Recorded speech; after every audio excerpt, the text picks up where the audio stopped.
Viewers, আসসালামু আলাইকুম। পৃথিবীর সবচেয়ে বড় বিমান সোভিয়েত ইউনিয়নের তৈরি এই বিমানটি সারা পৃথিবীতে কেবলমাত্র একটি। ৩২টি বিশাল বিশাল চাকা সংবলিত এই বিমানটি যখন রানওয়েতে নামে তখন দেখতে মনে হয় আস্ত একটি শহর আকাশ থেকে নেমে আসলো। পৃথিবীর সব দেশে এই বিমান নামার জন্য রানওয়ে নেই। সব বিমানবন্দরেও এটি নামতে পারে না। এই বিমানটি অবতরণের জন্য বিশাল একটি শহরের মতো রানওয়ে প্রয়োজন হয়। এই দানবটি মূলত বড় বড় মালবাহী পণ্য যেমন ট্রেন, হেলিকপ্টার, রকেটের মতো বড় যন্ত্রাংশ পরিবহনের জন্য ব্যবহার করা হয়। ২০০টিরও বেশি বিশ্ব রেকর্ড গড়েছে AN225 বিমানটি। ২০০৯ সালে ২,৫৩,৮২০ কেজি ওজন পরিবহন করে বিশ্ব রেকর্ড গড়ে এটি। এই বিমানটি নির্মাণে ব্যয় হয়েছিল প্রায় $২৫০ মিলিয়ন, যা বাংলাদেশি টাকায় প্রায় ২,৭০০ কোটি টাকা। AN225 তৈরি করা হয়েছিল অ্যালুমিনিয়াম অ্যালয় এবং টাইটানিয়াম দিয়ে, যাতে ওজন কম থাকে কিন্তু শক্তি ও স্থায়িত্ব বজায় থাকে।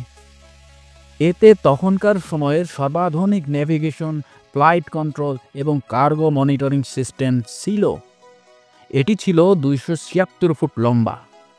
এর উচ্চতা ছিল প্রায় ৬০ ফুট। এর ভেতরে একটি ট্রেনও ঢুকে যেতে পারে। বিমানের কার্গো হোল্ড এত বড় যে এর ভেতরে একটি ট্রেন ইঞ্জিন বা বিশাল ব্লেড সহ উইন্ড টারবাইন পর্যন্ত বহন করা সম্ভব। ভেতরে একটি বিশাল কার্গো হোল্ড ছিল, যেখানে বিশাল যন্ত্রাংশ, যানবাহন, এমনকি বিমান যন্ত্রাংশ বহন করা যেত। ফিউজেলাজটি এমনভাবে ডিজাইন করা হয়েছিল যেন ভারসাম্য বজায় থাকে এবং নাকের অংশ উপরে উঠে গিয়ে মালামাল লোড করা যায়। এর নিচের অংশে হাইড্রোলিক লোডিং সিস্টেম ছিল, যা বিমানটিকে সামনের দিকে নিচু করে দিত যাতে মাল সহজে লোড করা যায়। এর ডানার দৈর্ঘ্য ছিল প্রায় ৩৯০ ফুট, যা বিশ্বের সর্ববৃহৎ। ডানাগুলোতে বিশাল ফ্লাপ ও স্পয়লার ছিল, যেগুলো ওড়ার সময় লিফট তৈরি করত এবং অবতরণের সময় ব্রেকিংয়ে সাহায্য করত। এর দুই পাশে তিনটি করে মোট ৬টি প্রোগ্রেস D-18T টার্বোফ্যান ইঞ্জিন ছিল। প্রতিটি প্রায় ২৩,৪০০ কেজি বেগ তৈরি করতে সক্ষম।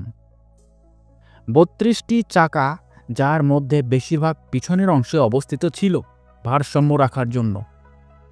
এগুলো আলাদা করে ঘুরে বিভিন্ন অ্যাঙ্গেলে ঘুরতে পারত যাতে মোড় নিতে সহজ হয়। এটি ছিল জোড়া ভার্টিক্যাল ফিন সহ টুইন টেইল ডিজাইন।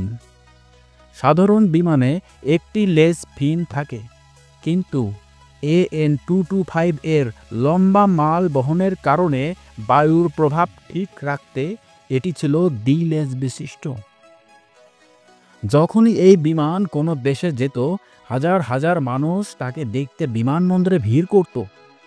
এটি বিমান প্রেমীদের কাছে যেন এক কিংবদন্তি। এর দামে প্রায় ২০টি সাধারণ যাত্রীবাহী বোয়িং 737 কেনা যেত। দুঃখজনকভাবে ২০২২ সালে ইউক্রেন রাশিয়া যুদ্ধের সময় অ্যান্টোনভ AN225 বিমানটি ইউক্রেনের হস্টোমেল বিমানবন্দরে ধ্বংস হয়ে যায়।